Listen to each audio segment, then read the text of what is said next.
Welcome to food travel and nature. ഞാൻ ഇന്നിവിടെ ഒരു കാച്ചിൽ സാമ്പാറാണ് തയ്യാറാക്കിയിരിക്കുന്നത്. ഈ കാച്ചിൽ സാമ്പാർ നല്ല ഹെൽത്തി ആയിട്ടുള്ളതാണ്, നല്ല ടേസ്റ്റുമാണ്. ഈ കാച്ചിൽ സാമ്പാർ വളരെ എളുപ്പത്തിൽ തന്നെ നമുക്കിത് തയ്യാറാക്കാനും പറ്റും. നല്ല ടേസ്റ്റാണിത്. കാച്ചിൽ കൊണ്ടുള്ള സാമ്പാർ തയ്യാറാക്കാനായിട്ട് ഒരു കാച്ചിലാണ് ഞാനിവിടെ എടുത്തിരിക്കുന്നത്. ഇത് തൊലിയൊക്കെ കളഞ്ഞ് കട്ട് ചെയ്തെടുക്കാം. ഒരു കുക്കറിൽ 200 ഗ്രാം സാമ്പാർ പരിപ്പ് കഴുകിയത് ഇട്ട് കൊടുക്കാം. അതിലേക്ക് ഒരു സവാള അരിഞ്ഞത് ഇട്ട് കൊടുക്കാം. 2-3 പച്ചമുളക് ഇടാം. കുറച്ച് ചീനി അമരയ്ക്ക 2ആയി മുറിച്ചത് ഇട്ട് കൊടുക്കാം. 2-3 അല്ലി വെളുത്തുള്ളി ഇട്ട് കൊടുക്കാം. ആവശ്യത്തിന് വെള്ളം ഒഴിച്ചു കൊടുക്കാം. വേവാനുള്ള വെള്ളം ഒഴിച്ചാൽ മതിയാകും. പരിപ്പ് വേകുന്ന സമയം കൊണ്ട് നമുക്ക് പച്ചക്കറികളും കാച്ചിലും കട്ട് ചെയ്തെടുക്കാം. 2 വിസിൽ കേട്ടു. പരിപ്പ് നന്നായിട്ട് വെന്തു. ഇതൊന്ന് ഇളക്കി കൊടുക്കാം. കൂടുതലും കാച്ചിലാണ് ചേർക്കുന്നത്. അത് നമുക്ക് ആ പരിപ്പിലേക്ക് ഇട്ട് കൊടുക്കാം. കാച്ചിൽ സാമ്പാർ ആയതുകൊണ്ട് കാച്ചിലിൻ്റെ കഷ്ണമാണ് ഞാൻ കൂടുതൽ ഇതിൽ ചേർത്തിരിക്കുന്നത്. ഇനി നമുക്ക് പച്ചക്കറികൾ കുറച്ച് ചേർത്ത് കൊടുക്കാം. കൂടുതലും കാച്ചിലാണ് ചേർത്തത്, കുറച്ച് പച്ചക്കറിയെ ചേർത്തിട്ടുള്ളേ. ഇനി ഇതിലേക്ക് വേകാൻ ആവശ്യത്തിന് വെള്ളം ഒഴിച്ചു കൊടുക്കാം. 1/2 സ്പൂൺ മഞ്ഞൾപ്പൊടി ചേർത്ത് കൊടുക്കാം. ഉപ്പ് ആവശ്യത്തിന് ചേർക്കാം. കല്ലുപ്പിൻ്റെ നീരാണ് ഞാൻ ഇതിലേക്ക് ചേർത്ത് കൊടുക്കുന്നത്. ഇനി എല്ലാം കൂടി ഒന്ന് നന്നായിട്ട് മിക്സ് ചെയ്യാം. എന്നിട്ട് ഒരു വിസിൽ കേൾക്കുന്നത് വരെ ഇത് നമുക്ക് വേവിച്ചെടുക്കാം. ഒരു നെല്ലിക്ക വലിപ്പത്തിന് പുളി കുതിരാനിടാം.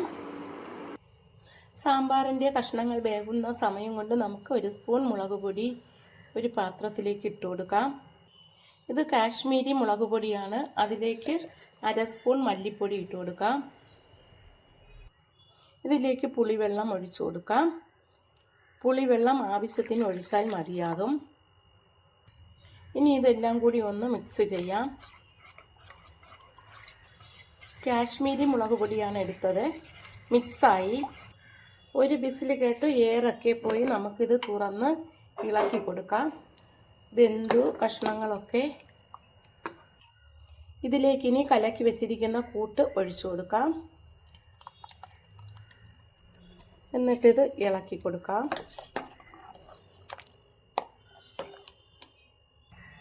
കൂട്ടിരുന്ന പാത്രം കൂടി ഒന്ന് കഴുകി ഒഴിച്ചു കൊടുക്കാം. എന്നിട്ടിത് എല്ലാം കൂടി തിളപ്പിക്കാം. മുളകൊക്കെ വെന്ത് വരാനായിട്ട് മുളക് പൊടിയുടെ മണമൊക്കെ മാറി കിട്ടണം. അതിനു വേണ്ടി നമുക്കിതൊന്ന് തിളപ്പിച്ചെടുക്കാം. ഇതിലേക്ക് കുറച്ച് കായപ്പൊടി കൂടി ചേർത്ത് കൊടുക്കാം. എന്നിട്ട് ഇളക്കാം. അപ്പോൾ തിളച്ച് വന്നു. ഇതിലേക്ക് കറിവേപ്പില ചേർത്ത് കൊടുക്കാം. ഇതിലേക്ക് ഇനി കുറച്ച് മല്ലിയില കൂടി ചേർത്ത് കൊടുക്കാം. മല്ലിയില ചേർത്ത് ഒന്ന് ഇളക്കി കൊടുക്കാം. ഇനി ഇതിലേക്ക് കടുക് വറുത്ത് ഇട്ട് കൊടുക്കാം. കടുക് വറുത്തെടുത്തു. അതിൽ കുറച്ച് കായപ്പൊടി കൂടി ഇട്ട് വറുത്തെടുക്കാം. അപ്പോൾ ടേസ്റ്റ് കൂടും സാമ്പാറിന്. ഇനി നമുക്കത് അതിലേക്ക് ഒഴിച്ചു കൊടുക്കാം. ഈ കായം ഒന്ന് ഇളക്കി കൊടുത്തിട്ട് സാമ്പാറിലേക്ക് ഇത് ഒഴിച്ചു കൊടുക്കാം.